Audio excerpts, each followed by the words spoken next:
उनके ऊपर फिल्में बनी हुई हैं, उनकी वीडियोस बनी हुई हैं। अब मैंने उनसे भी कहा कि क्या ये हमारी एजेंसीज का काम है कि हम वीडियोस बनाएं और गंदी वीडियोस बनाएं या किसी के ऊपर कोई उसके ऊपर फाइलें बनाएं? क्या ये काम रह गया? क्या ये कौम अपना पेट काट के अपनी एजेंसीज को पालती है, अपनी सिक्योरिटी के लिए पालती है? वो तो मुल्क की सिक्योरिटी के लिए पालती है। क्या ये उनका काम है आके बताएं कि जनाब इसके ऊपर ये फाइल है तो हमने उसकी फलानी फाइल बनाई हुई है और हमने उसके कोई वीडियो बनाई हुई है? ये किधर होता है? और आजम स्वाति से जो किया गया, उसकी बीवी को वीडियो भेज दी, यानी इस लेवल पे नीचे गिरना था कि उसके घर वीडियो भेज दी उसकी, और ये कहा कि जनाब, और डराया गया कि तुम्हारी फैमिली सेफ नहीं है। और कसूर उसका ये कि वो कह रहा है कि NRO-2 जनरल बाजवा ने दिया है। सारी बच्चा कौम जानती है कि NRO-2 जनरल बाजवा ने दिया है, NRO-1 मुशर्रफ ने दिया है, सबको पता है। उसके ऊपर इतनी सजा, एक सेनेटर को उसको उठा के, हार्ट का पेशेंट है आजम स्वाति, उसको कभी वहां भेज रहे हैं, कोयटा भेज रहे हैं, उस ठंड में सिंध भेज रहे हैं प्राइवेट जहाज में। कौन सा जुर्म किया उसने? और क्यों? अगर आपने नहीं दिया NRO-2 तो जाके पब्लिक को बताया नहीं दिया आपने, सारे आके लोगों को बताएं आपके किस तरह आपने लोगों को बचाया। हम बताएंगे कैसे बचाया आपने। मैं एज प्राइम मिनिस्टर बताऊंगा कि कैसे कैसे आपने एहतसाब होने नहीं दिया।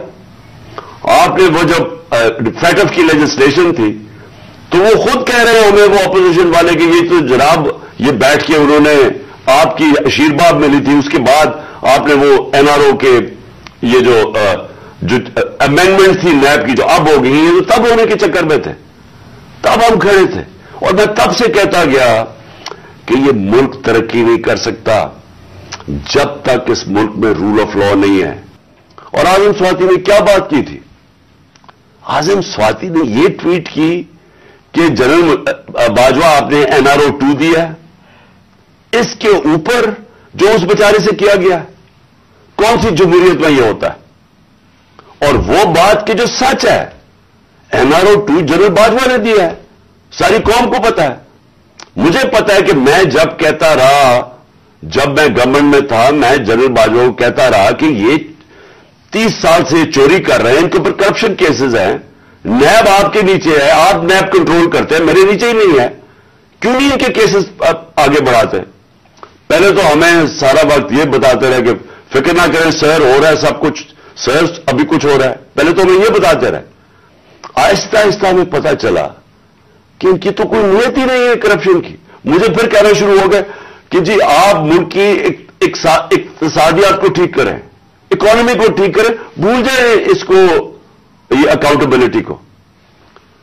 कभी कोई मुहज़्ज़ब माशरा ये इजाजत देता है कि बड़े बड़े लोग जो अरबों रुपए की चोरी करें, आप कहें उनको भूल जाए, उनको NRO दे दें, और आप छोटे छोटे चोरों को पकड़ना शुरू करें और समझे कि आपका मुल्क तरक्की कर सकता है? क्या चीन पागल है जिन्होंने 450 वजीरों को जेलों में डाला है पिछले चंद सालों में? क्या जो प्रेसिडेंट शी जिनपिंग है उसको स्टेट्समैन माना जाता है, उसने वो काम कर दिया जो दुनिया में किसी ने किया ही नहीं है। 70 करोड़ लोगों को उसने गुर्बत से निकाला है चाइना में पिछले 30 सालों में। वो उसको क्या जरूरत पड़ी है कि जो करप्ट मिनिस्टर उनको पकड़े, उनका एहतसाब करे? क्योंकि कोई माशरा भी कामयाब नहीं हो सकता जब तक रूल ऑफ लॉ नहीं होता, जब तक इंसाफ नहीं होता, जब तक आप बड़े बड़े लोगों को, जो असल तो नुकसान मुल्क को बड़े चोर करते हैं, आप उनको पकड़ नहीं रहे और आप कह रहे हैं कि नीचे से ये बेचारे छोटे छोटे लोगों, पटवारियों को पकड़ते रहे। और ये हमारे सामने हुआ। शहबाज शरीफ को बचाया गया, इसके ऊपर ओपन एंड शट केस था, इसका 16 अरब रुपए का ये जो FI का केस था, इसमें तो कोई शक ही नहीं था।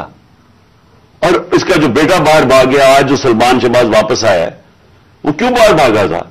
जैसे ही FIA ने उससे सवाल पूछा कि जनाब बताइए, मकसूद चपरासी और नौकरों के पास अरबों रुपए किधर से आए, वो एकदम मुल्क से बाहर भाग गया। और उसको इन सारों को वापस लाया जा रहा है। क्या हुआ? इसमें कोई शक है कि NRO-2 दे के इस सारे मुल्क का एक जनरल मुशर्रफ ने नुकसान कराया था, NRO-1 का, इस मुल्क ने भारी कीमत अदा की उसकी, 4 गुना ज्यादा हमारा कर्जा चढ़ाया इन्होंने 10 सालों में लूट मार करके। और फिर जब इनके ऊपर केसेस थे, 1100 अरब रुपए के केसेस है, वो इन्होंने फिर उनको NR2 दिलवा दिया। तो कौन था इसका जिम्मेदार? किसने ये किया था? जनरल बाजवा ने किया था। मैं आपको चीजें इसकी तरफ दिखाना चाहता हूं कि कैसे कानून इन्होंने बनाया जिसमें बचे लोग, जिसमें हर किसी को बचाया गया। इन्होंने जनाब नैब लॉ की सेक्शन 4 में अमेंडमेंट की, उसके अंदर ये फैसला, उसके अंदर कौन बचते हैं? राजा परवेज अशरफ बच जाते हैं और शायद खाकान अब्बासी बच जाते हैं।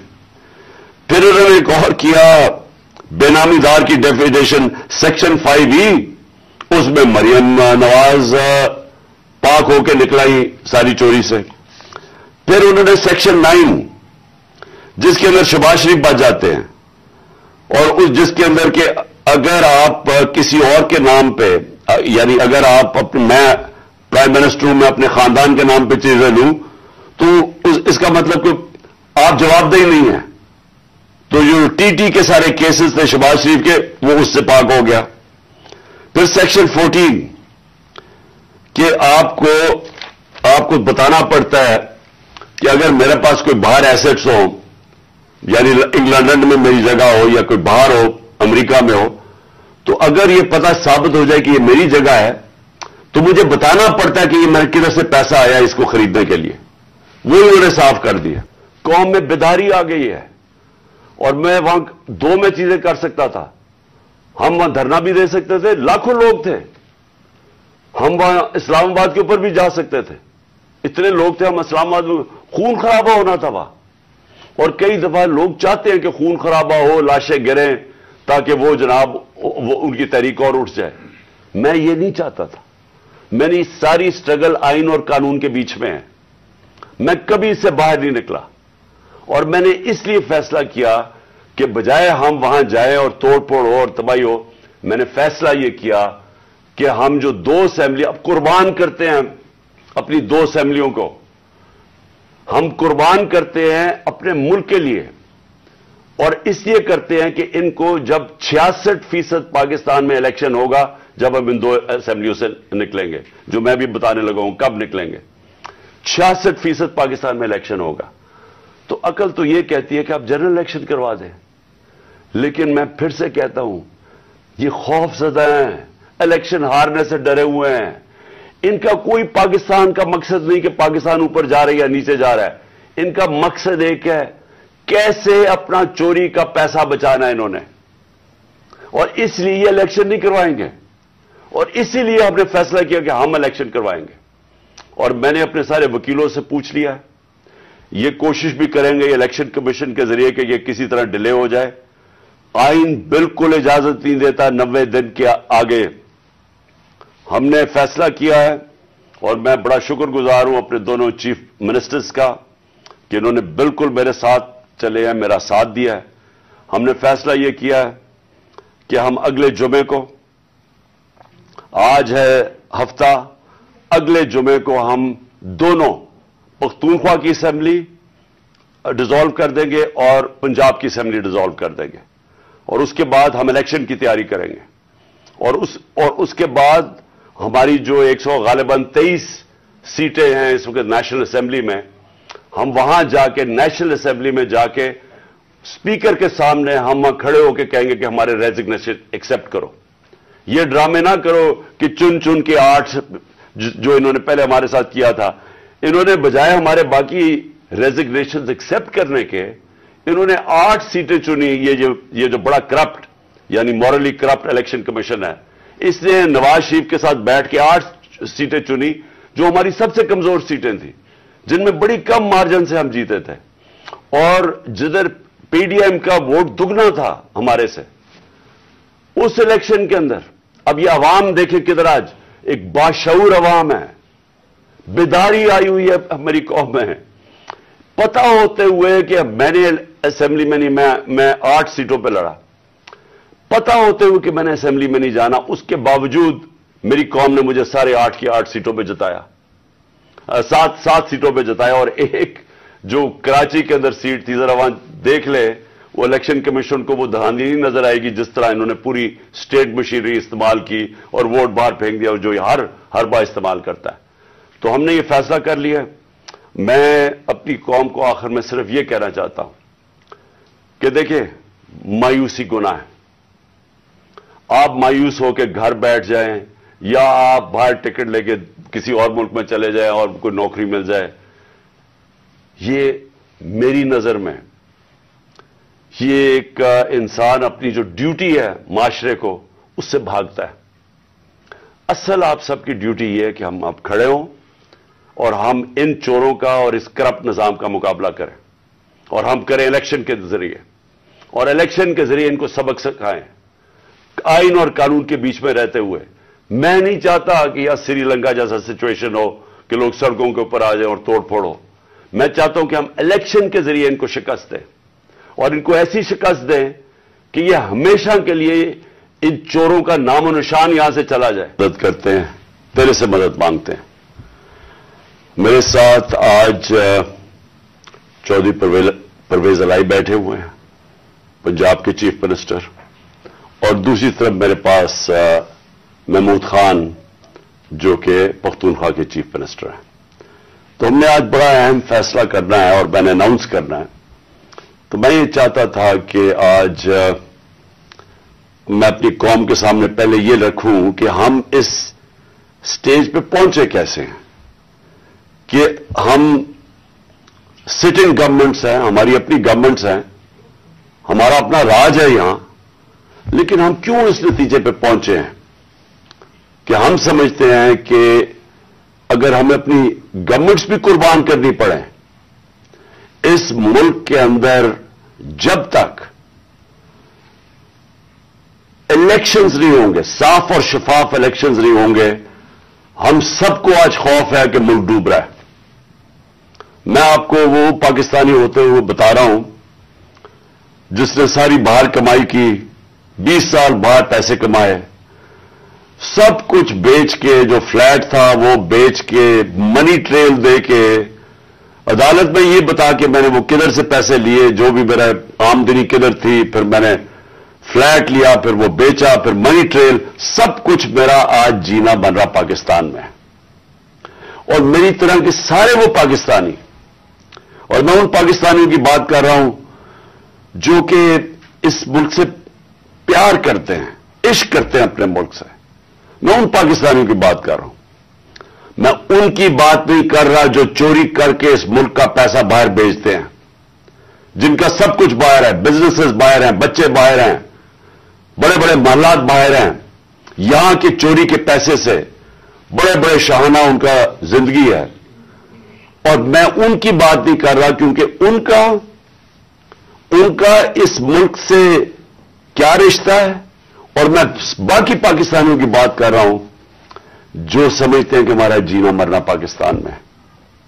اور میں ان پاکستانی میں سے ہوں جس کو پورا موقع تھا کہ 20-25 سال باہر میں نے کرکٹ کھیلتا تھا, میری شادی بھی وہاں کی, میں پاسپورٹ لے سکتا تھا, برطانیہ کا پاسپورٹ لے سکتا تھا, لیکن یہ میرے کبھی ذہن میں یہ چیز نہیں آئی کہ میرا پاکستان کے علاوہ کوئی اور گھر ہے.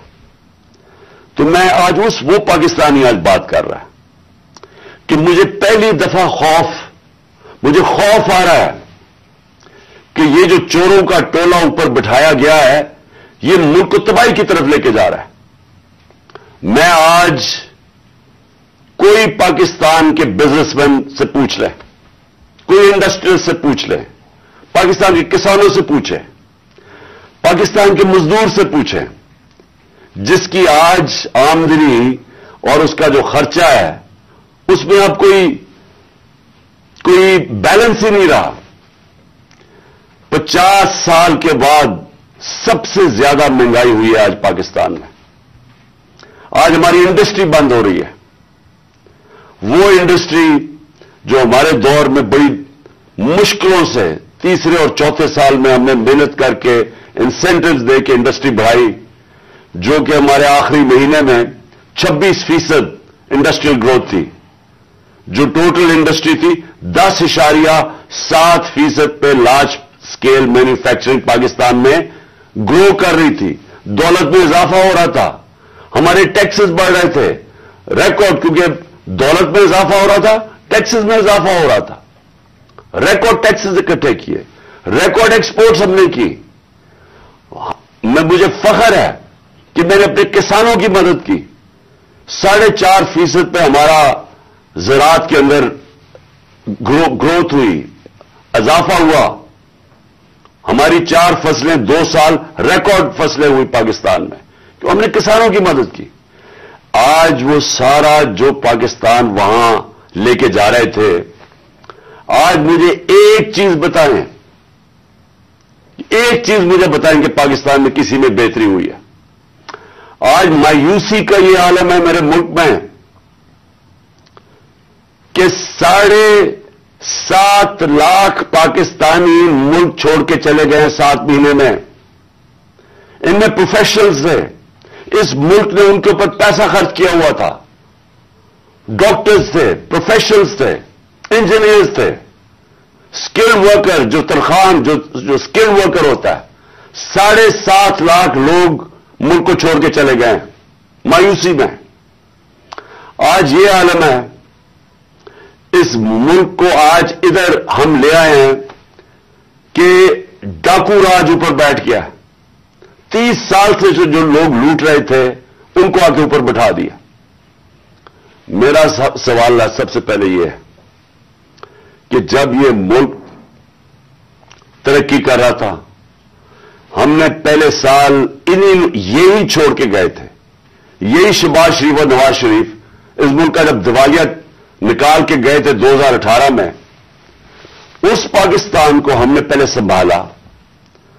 फिर 2 साल कोरोना के बावजूद जो सारी दुनिया के अंदर अजाब आया हुआ था, सारी दुनिया की मायशत तबाह हुई। आप अमेरिका का हाल देखें, बर्तानिया का देखें, जर्मनी का देखें, हमारे से वो मुल्क जिनके इदारे हमारे से बहुत बेहतर थे, हिंदुस्तान का हाल देखें, उसके अंदर पाकिस्तान वो मुल्क था जो दुनिया के टॉप 3 मुल्कों में से हमने वो भी संभाला।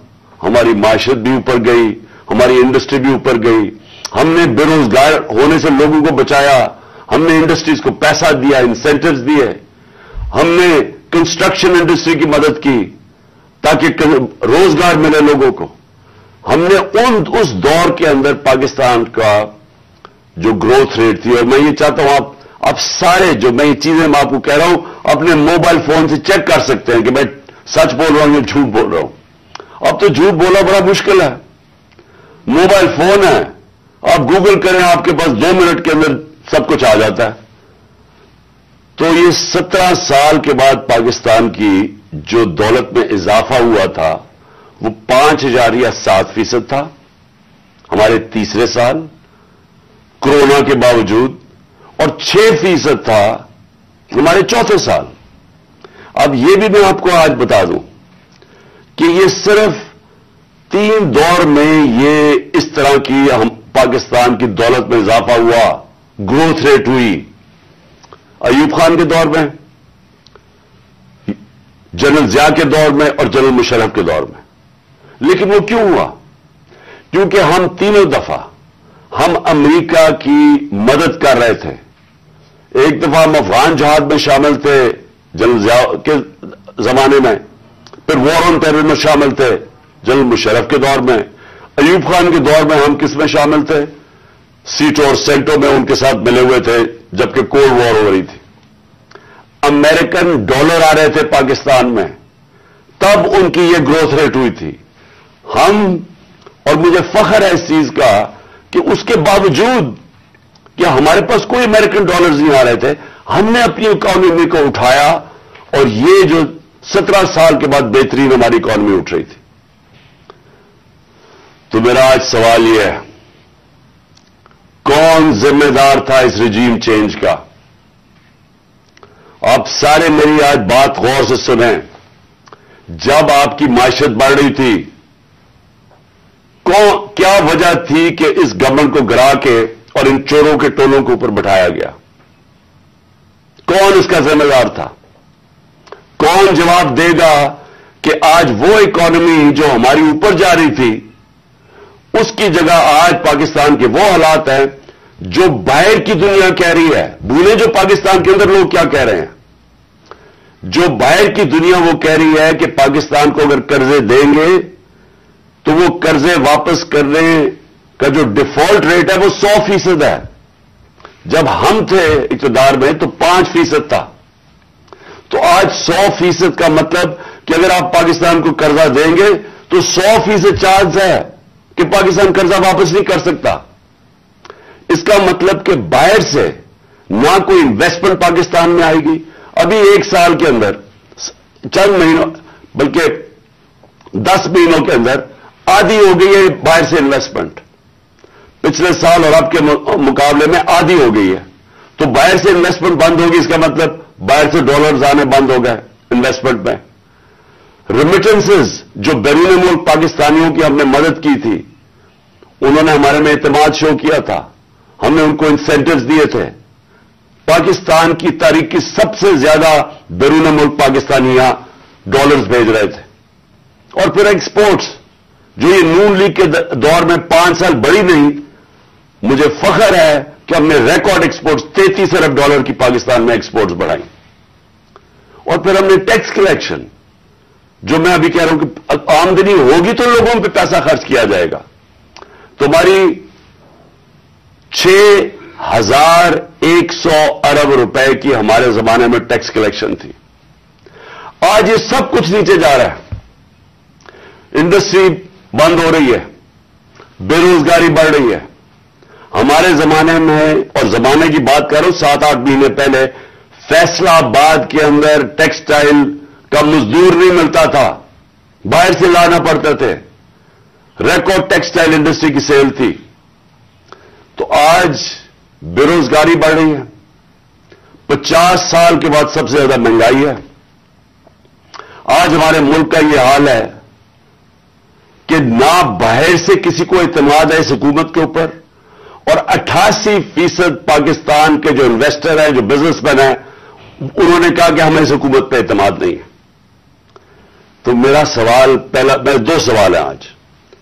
پہلا تو سوال یہ ہے کہ جب باہر سے پیسہ ہی نہیں آ رہا اور ہم نے اپنے قرضے کی قسطیں واپس کرنی ہے ڈالرز میں, ہم نے جو بجلی کے کانٹریکٹ سائن کیے ہوئے ہیں وہ ڈالرز میں کیے ہوئے ہیں. جو کیپیسٹی پیمنٹ ہے, چاہے بجلی استعمال کریں یا نہ کریں, یہ جو پچھلی حکومت نے سائن کیے وہ ڈالرز میں کیے ہوئے ہیں, ڈالرز میں پیسے دینے ہیں. تو جب ڈالرز آ ہی نہیں رہے پاکستان میں اور کم ہو گئے آنا, قرضے ہمارے بڑھتے جا رہے ہیں, تو آگے پاکستان کیسے آگے چلے گا؟ ایک ہی امید لگائی ہوئی ہے انہوں نے کہ کسی نہ کسی طرح جا کے چائنا کے پیر پکڑے یا ہم IMF کے پڑے کہ ہمیں وہ پیسے دے دیں. لیکن وہ تو کینسر کا علاج ڈسپلن سے ہے. وہ تو تھوڑی دیر آرام آئے گا, پھر قرضے تو بڑھتے جا رہے ہیں. طریقہ صرف ایک تھا جو ہم نے کوشش کی کہ ملک کی دولت میں اضافہ ہو. جب آپ کے ملک کی دولت میں اضافہ ہوگا تو آپ قرضے واپس کریں گے. تو آگے تو ان کے پاس کوئی روڈ میپ ہی نہیں ہے. ہم اگر یہ بڑا اچھا انہوں نے ہماری معیشت کو سنبھالا ہوتا تو ہم آرام سے ان کے ساتھ کہتے چلے ٹھیک ہے اپنا ٹائم پورا کر لیں. لیکن ملک تو نیچے جا رہا ہے, ہر چیز نیچے جا رہی ہے ملک میں, اور مجھے خوف ہے کہ یہ ڈیفالٹ کی طرف جا رہا ہے. یعنی ابھی بھی ہم ہماری ایلسیز ہے پیمنٹ نہیں کر رہے. ابھی بھی ہم پیسے جو باہر کے ہمارے جو اپنے لائبلٹیز ہیں ابھی تک ہم اب وہ بھی پیسے نہیں دے رہے. تو سوال یہ ہے کہ ان کے پاس کیا روڈ میپ ہے؟ کوئی روڈ میپ نہیں ہے. یہ صرف ایک چیز یہ چاہتے ہیں کہ کسی نہ کسی طرح الیکشن کو ڈیلے کریں. اس لیے نہیں کہ انہوں نے معیشت کو اٹھا دینا ہے, یہ اس لیے ڈیلے کرنا چاہتے ہیں کہ یہ خوف زدہ ہیں الیکشن سے. ان کو ڈر لگا ہوا ہے کہ جب بھی الیکشن ہوں گے انہوں نے ہار جانا ہے. تو اپنے آپ کو بچانے کے لیے یہ ملک کو تباہ کر رہے ہیں. کیونکہ انہوں نے الیکشن میں ہار جانا ہے اس لیے یہ الیکشن نہیں کر رہے, اور یہ الیکشن ڈیلے کریں گے. اور میں یہ سمجھتا ہوں کہ یہ اکتوبر میں بھی نہیں الیکشن کروائیں گے. کوئی نہ کوئی الیکشن کمیشن ان کا ساتھ ملا ہوا ہے, ایک بڑا بددیانتدار آدمی ہے وہ ان کے ساتھ ملا ہوا ہے, اور وہ ان کو طریقے سے अब बताएगा कि कैसे इलेक्शन डिले किया जा सकता है। इसी इलेक्शन कमीशन ने जब सुप्रीम कोर्ट जब गए सुप्रीम कोर्ट में, जब हमारी गवर्नमेंट गिरा रहे थे ये, तो इसी सुप्रीम कोर्ट के पास जब हम गए तो वो मान गए थे कि इलेक्शन हमने कहा इलेक्शंस करवा दो, वो मान गए थे। इस इलेक्शन कमीशन ने वहां जाके कहा कि जी मैं 7 महीने तक इलेक्शन नहीं करवा सकता, और उसकी बेसिस पे इलेक्शन नहीं हुए। आइन, पाकिस्तान का आइन कहता है कि इलेक्शन कमीशन को सारा वक्त तैयार होना चाहिए 90 दिन में इलेक्शन करवाना, और मैं ये समझता हूं कि ये पूरी कोशिश करेगा इनके साथ मिलकर कि किसी ना किसी तरह ये इलेक्शन खींचे। इनको कोई पाकिस्तान की फिक्र नहीं है, क्योंकि इनके पैसे बाहर पड़े हुए हैं, रुपया गिरता है, इनके पैसे डॉलर में, इनकी दौलत में इजाफा होता है। इनको कोई फिक्र नहीं है कि अगर मुल्क नीचे जाता है तो इन्होंने तो फिर बाहर चले जाना है। ये तो हमेशा जब मुश्किल आती है इनको पर कोई केसेस होते हैं, बाहर भाग जाते हैं। तो लेकिन मेरा जो सवाल है कि कौन जिम्मेदार था इसका? किसने एक चलती हुई हुकूमत जो अच्छी भली, जो मैं खुद आपको बता रहा हूं, और ये आप इकोनॉमिक सर्वे ऑफ पाकिस्तान में देख सकते हैं कि हमारी परफॉर्मेंस क्या थी। मैं नहीं अगर कह रहा तो आप खुद देख सकते हैं।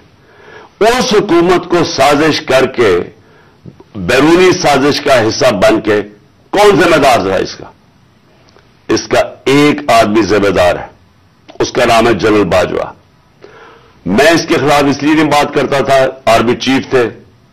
आर्मी चीफ के खिलाफ आप क्यों नहीं बात कर सकते? क्योंकि फौज के ऊपर, फौज को बुरा नाम ना आए। हम सब समझते हैं कि इस मुल्क को, जो मेरी तरह के लोग, आजाद ज़हन के लोग हैं, हम तो अपनी फौज को चाहते हैं मजबूत हो।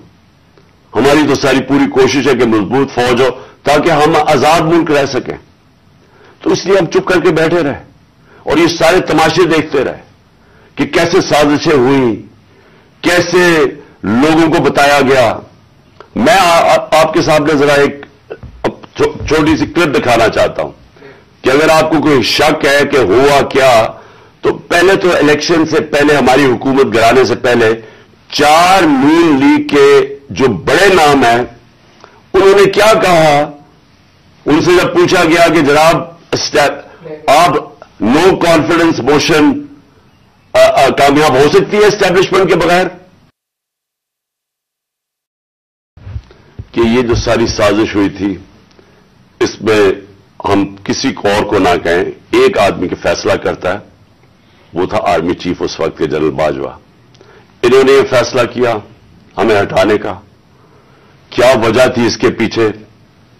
क्या ये समझते थे कि वाकई शहबाज शरीफ और ये इसहाक डार कोई बड़े जीनियसेस हैं जो आके मुल्क को हमारे से बेहतर चला लेंगे?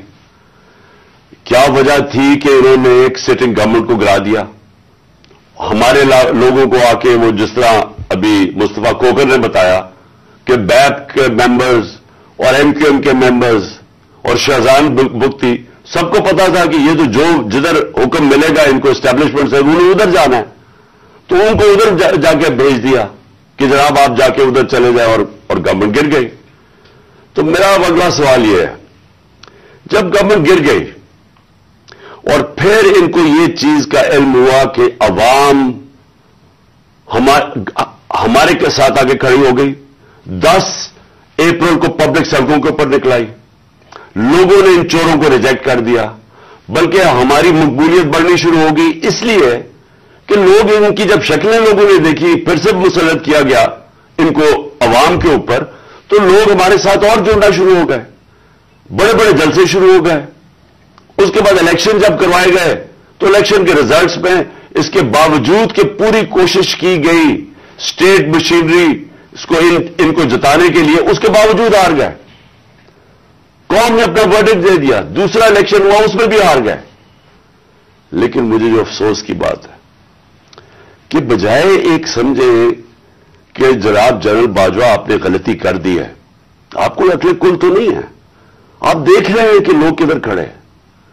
इन्होंने हमारे ऊपर जो जुल्म किया है, जिस तरह हमारे ऊपर जुल्म किया गया मैं आपको यकीन दिलाता हूं कि जनरल मुशर्रफ के मार्शल लॉ में मैं ऑपोजिशन में था, मुझे उन्होंने जेल में डाला।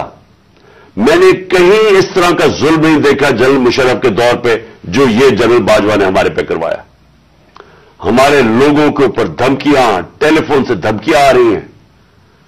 वो जो हमारी हमायत करे या जो हमारे साथ मीडिया के लोग हों, उनके ऊपर धमकियां।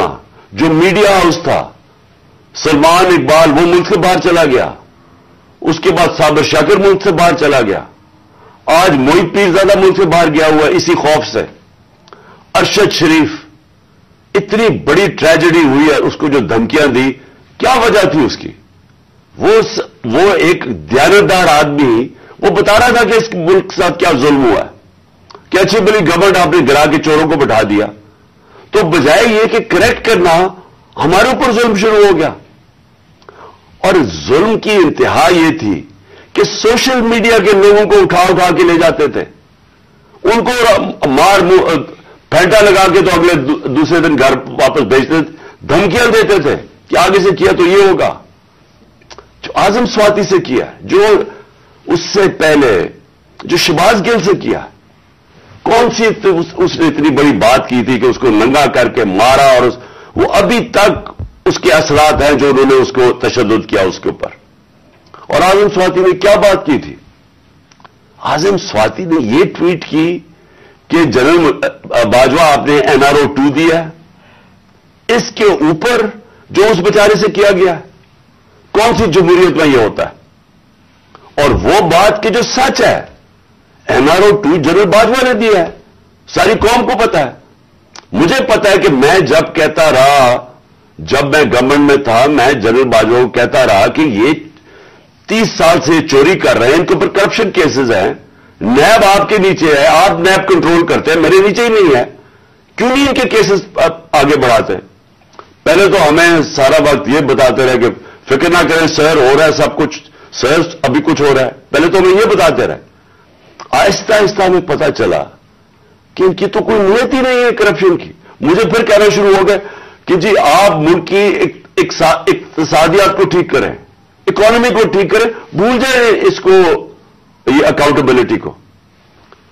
कभी कोई मुहज़्ज़ब माशरा ये इजाजत देता है कि बड़े बड़े लोग जो अरबों रुपए की चोरी करें, आप कहें उनको भूल जाए, उनको NRO दे दें, और आप छोटे छोटे चोरों को पकड़ना शुरू करें और समझें कि आपका मुल्क तरक्की कर सकता है? क्या चीन पागल है जिन्होंने 450 वजीरों को जेलों में डाला है पिछले चंद सालों में? क्या जो प्रेसिडेंट शी जिनपिंग है, उसको स्टेट्समैन माना जाता है, उसने वो काम कर दिया जो दुनिया में किसी ने किया ही नहीं है। 70 करोड़ लोगों को उसने गुर्बत से निकाला है चाइना में पिछले 30 सालों में। वो उसको क्या जरूरत पड़ी है कि जो करप्ट मिनिस्टर उनको पकड़े, उनका एहतसाब करे? क्योंकि कोई माशरा भी कामयाब नहीं हो सकता जब तक रूल ऑफ लॉ नहीं होता, जब तक इंसाफ नहीं होता, जब तक आप बड़े बड़े लोगों को, जो असल तो नुकसान मुल्क को बड़े चोर करते हैं, आप उनको पकड़ नहीं रहे और आप कहेंगे नीचे से ये बेचारे छोटे छोटे लोगों, पटवारियों को पकड़ते रहे। और ये हमारे सामने हुआ। शहबाज शरीफ को बचाया गया, इसको ऊपर ओपन एंड शट केस था, इसका 16 अरब रुपए का ये जो FI का केस था, इसमें तो कोई शक ही नहीं था। और इसका जो बेटा बाहर भाग गया, आज जो सलमान शहबाज वापस आया है, वो क्यों बाहर भागा था?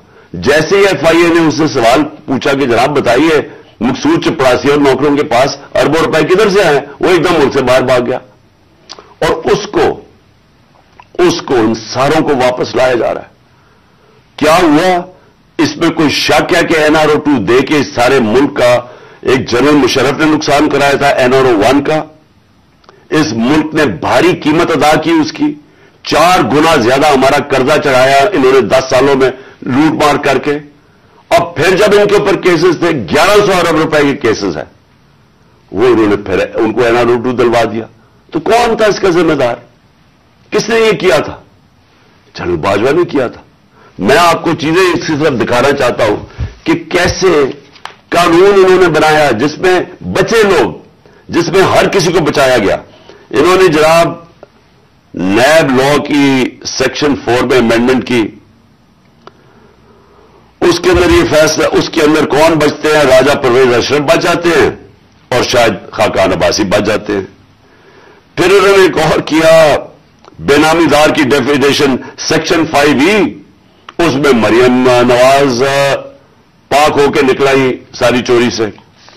फिर उन्होंने सेक्शन 9, जिसके अंदर शहबाज शरीफ बच जाते हैं, और उस जिसके अंदर के अगर आप किसी और के नाम पे, यानी अगर आप मैं प्राइम मिनिस्टर हूं, मैं अपने खानदान के नाम पे चीजें लूं, तो इसका मतलब कि आप जवाबदेही नहीं है। तो जो टीटी के सारे केसेस थे शहबाज शरीफ के, वो उससे पाक हो गया। फिर सेक्शन 14 कि आपको बताना पड़ता है कि अगर मेरे पास कोई बाहर एसेट्स हो, यानी लंदन में मेरी जगह हो या कोई बाहर हो, अमेरिका में हो, तो अगर ये पता साबित हो जाए कि ये मेरी जगह है, तो मुझे बताना पड़ता है कि ये मेरे किधर से पैसा आया इसको खरीदने के लिए। वो उन्होंने साफ कर दिया। अब नैब बताएगी कि उनके पास पैसा किधर से आया। यानी हर दुनिया के अंदर अगर मैं पब्लिक ऑफिस होल्डर हूं, ये मेरी जिम्मेदारी है बताने के लिए कि अगर मेरा कोई बड़ा महल मैंने खरीदा हुआ है, मुझे बताना पड़ता है पैसा किधर से आया। उन्होंने वो कानून ही खत्म कर दिया। चुन चुन के, आसिफ जरदारी भी इसमें साफ हो गया, चुन चुन के वो लोग जो 30 साल से इस मुल्क को लूट रहे थे, उन सारों को उन्होंने पाक और साफ कर दिया।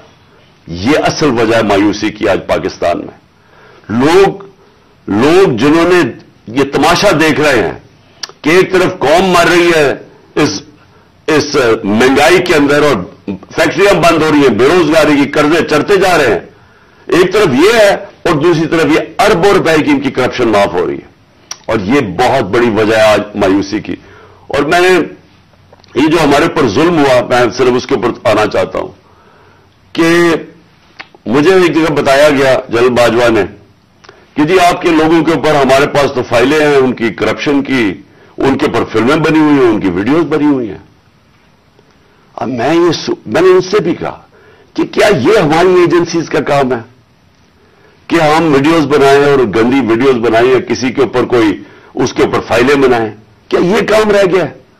क्या ये कौम अपना पेट काट के अपनी एजेंसीज को पालती है, अपनी सिक्योरिटी के लिए पालती है? वो तो मुल्क की सिक्योरिटी के लिए पालती है। क्या ये उनका काम है आके बताएं कि जनाब इसके ऊपर ये फाइल है तो हमने उसकी फलानी फाइल बनाई हुई है और हमने उसके कोई वीडियो बनाई हुई है? ये किधर होता है? ये अपने लोग। अच्छा, और मैं कोई मुल्क का दुश्मन हूं? 50 साल से कौम मुझे जानती है, सारे पाकिस्तान के अवार्ड्स मैंने जीते हुए हैं, सिविल अवार्ड सब जीते हुए हैं।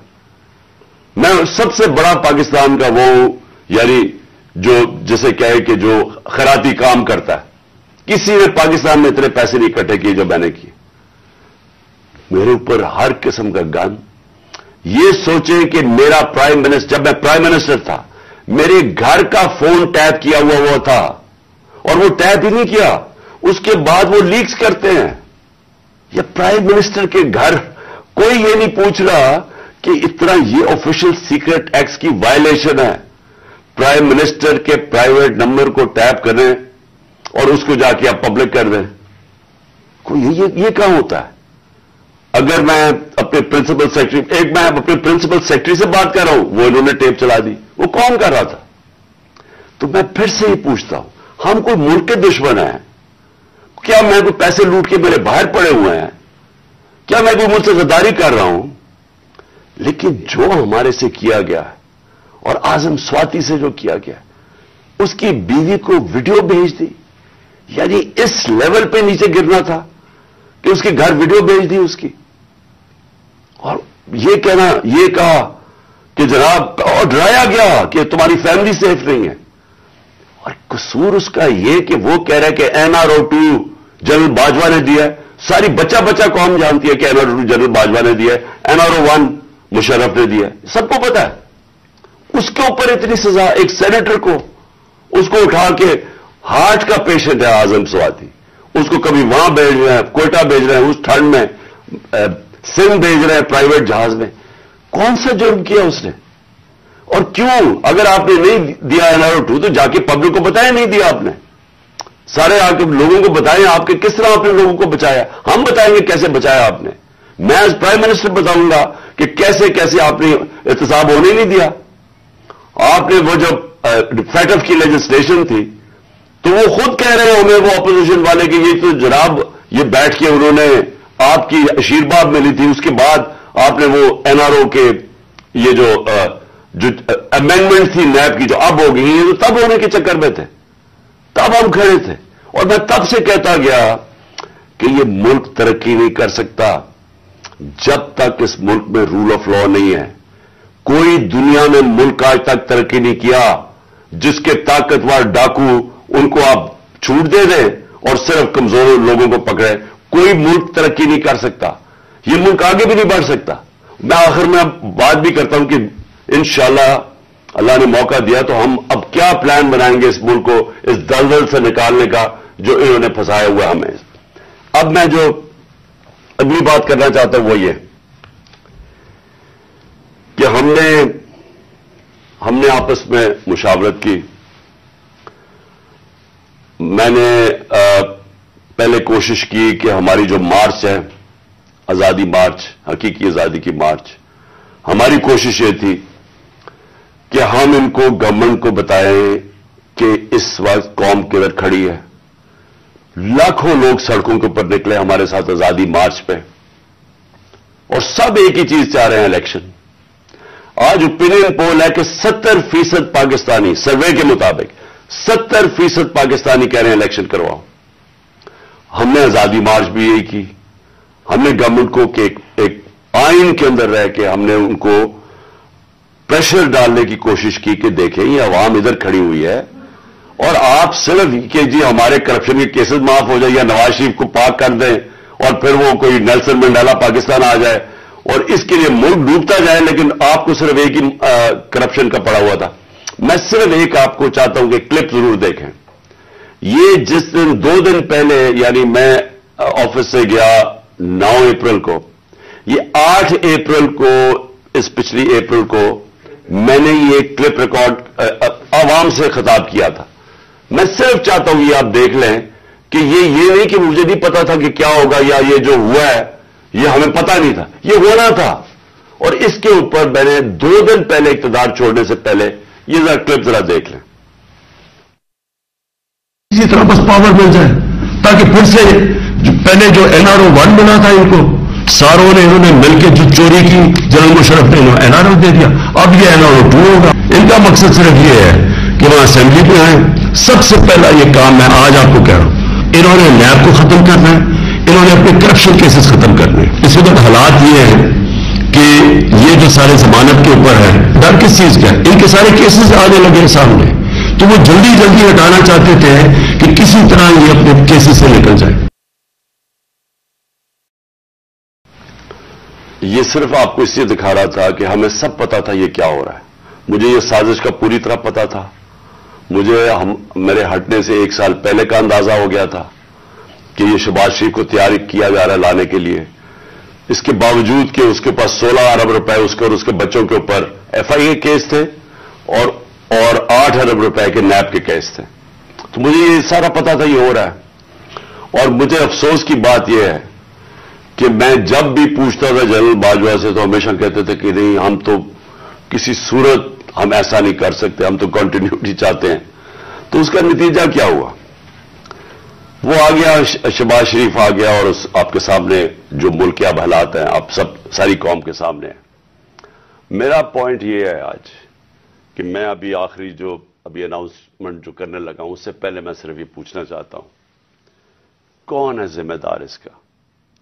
क्या कोई इसका जवाब देगा कि अच्छी भली गवर्नमेंट चलते हुए उसको गिरा के इन चोरों को ऊपर ले आए?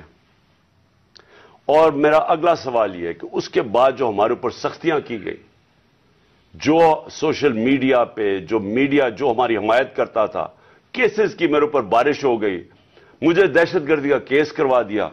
25 मई को पुलिस ने जिस तरह हमारे ऊपर जुल्म किया, और जब हम पुलिस वालों से पूछते थे वो कहते जी हमें पीछे से ऑर्डर है। जिस तरह का हमारे ऊपर जुल्म किया गया,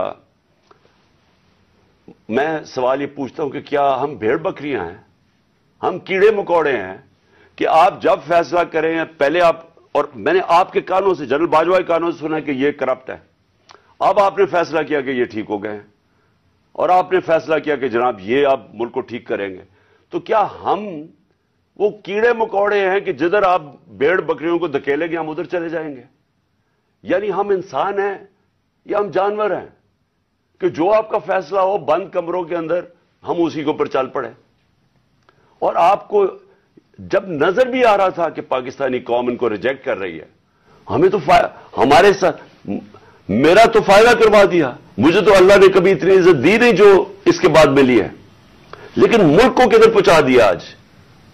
اور میں کیا یہ پوچھنا چاہتا ہوں کہ پاکستان کا مستقبل ہے کہ پہلے یہ لوٹیں گے، اب ان کے بچے تیار ہو گئے لوٹنے کے لیے، کیا اب ہم ان کو لے کے آئیں گے؟ اور اگر ہم ان کے خلاف جائیں گے اور ہم ان کو ریزسٹ کریں گے تو ہمیں پھیٹا لگایا جائے گا، ہمارے پر کیسز کیے جائیں گے، ہمیں ڈرایا جائے گا۔ مجھے ابھی بھی کہہ رہے ہیں کہ جی آپ اگر یہ آپ نے گورنمنٹ چھوڑ دی تو آپ کے اوپر بڑا ظلم ہوگا، آپ کی پروٹیکشن چلی جائے گی۔ جب میں جا رہا تھا، میں آج اپنی قوم کو بتانا چاہتا ہوں کہ جب میں جا رہا تھا مارچ کے اوپر، سب کو، میرے ارد گرد بھی لوگوں کو پتا ہے، میں نے سب کو کہا تھا کہ اس میں واردات ہوگی، میرے خلاف میری جان کو خطرہ ہے۔ میں نے ٹی وی کے اوپر جا کے اس سے پہلے بتایا تھا کہ یہ دینی انتہا پسند کے نام پہ مجھے قتل کریں گے۔ ہر روز جب میں مارچ پہ جاتا تھا اور میں بشرا بیگم کو خدا حافظ کہتا تھا، میں تو ان کو سلام کرتا ہوں کہ ان کو پتا ہوتے ہوئے کہ میری جان خطرے میں تھی، اس کے باوجود وہ مجھے کہتی تھی کہ نہیں جاؤ، یہ جہاد ہے، یہ اللہ کے لیے آپ کام کر رہے ہیں۔ کوئی اپنی زندگی خطرے میں نہیں ڈالتا پیسے کے لیے یا اقتدار کے لیے، کوئی زندگی خطرے میں نہیں ڈالتا۔ جہاد کے لیے جب آپ اللہ کے لیے کام کر رہے ہیں تب آپ پتا ہوتے ہوئے کہ اب زندگی خطرے میں، اس کے باوجود جاتا تھا میں۔ اور میں جیسے ٹھیک ہوں گا انشاءاللہ، جیسی میں چلنے کا قابل ہوں گا میں پھر نکلوں گا باہر، کیونکہ یہ اللہ کا کام ہے۔ اپنی قوم کو حقیقی طور پہ آزاد کرنا یہ اللہ کا حکم ہے ہمیں۔ ظلم اور ناانصافی کے ساتھ سامنے کھڑا ہونا یہ اوپر والے کا حکم ہے، اس کو وہ جہاد کہتا ہے۔ امر بالمعروف پہ چلنا، کہ جب آپ دیکھ رہے ہیں یہ سارے چوروں کا ٹولہ اوپر بیٹھ گیا ہے اور آپ چپ کر کے بیٹھے رہیں بھیڑ بکریوں کی طرح، یہ آپ قرآن کا جو اللہ کا حکم ہے اس کے خلاف جا رہے ہیں۔ تو میرے لیے تو یہ جہاد ہے، تو میں نے تو یہ رکنا نہیں ہے۔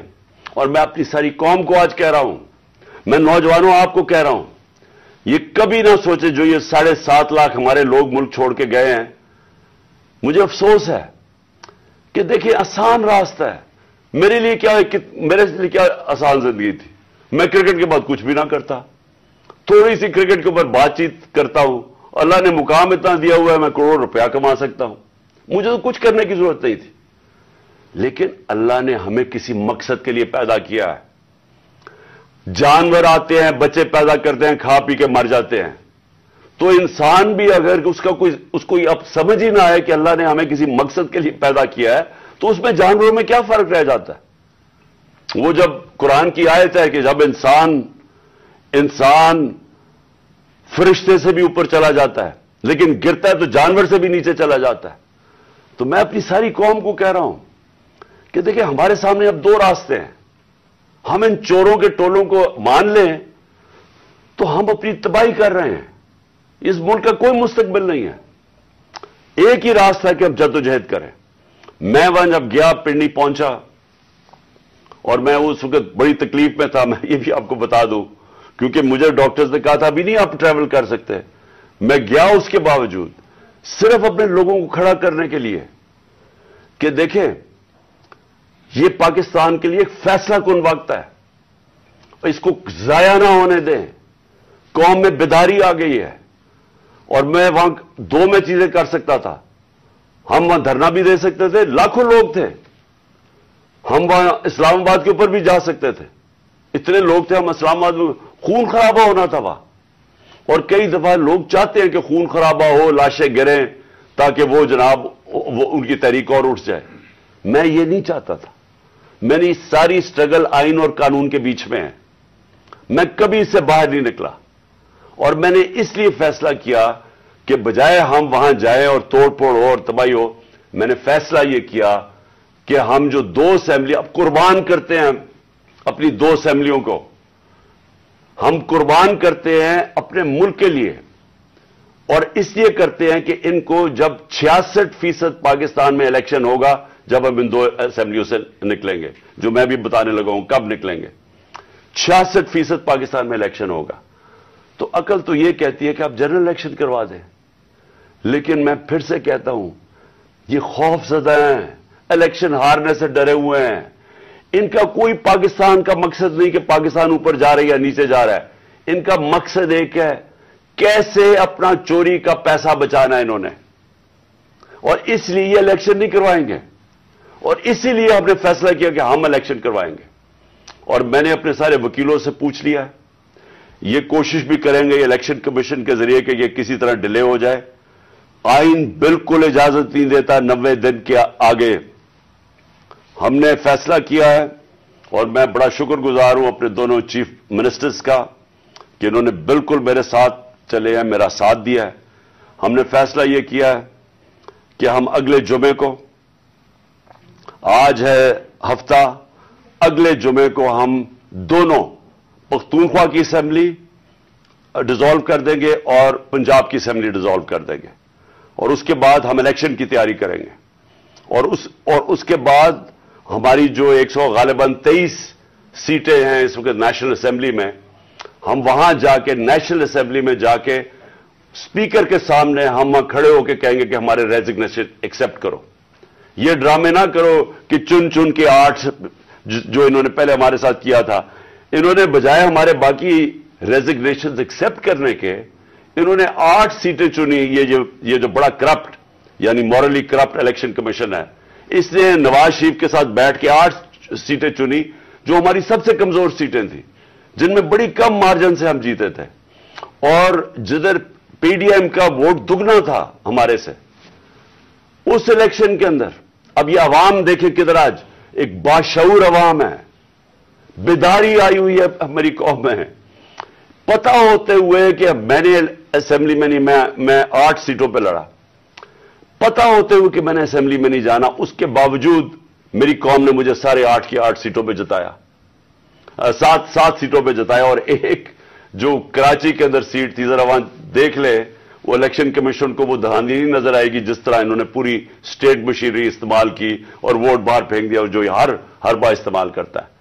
تو ہم نے یہ فیصلہ کر لیا ہے۔ میں اپنی قوم کو آخر میں صرف یہ کہنا چاہتا ہوں کہ دیکھیں، مایوسی گناہ ہے، آپ مایوس ہو کے گھر بیٹھ جائیں یا آپ باہر ٹکٹ لے کے کسی اور ملک میں چلے جائیں اور کوئی نوکری مل جائے، یہ میری نظر میں یہ ایک انسان اپنی جو ڈیوٹی ہے معاشرے کو اس سے بھاگتا ہے۔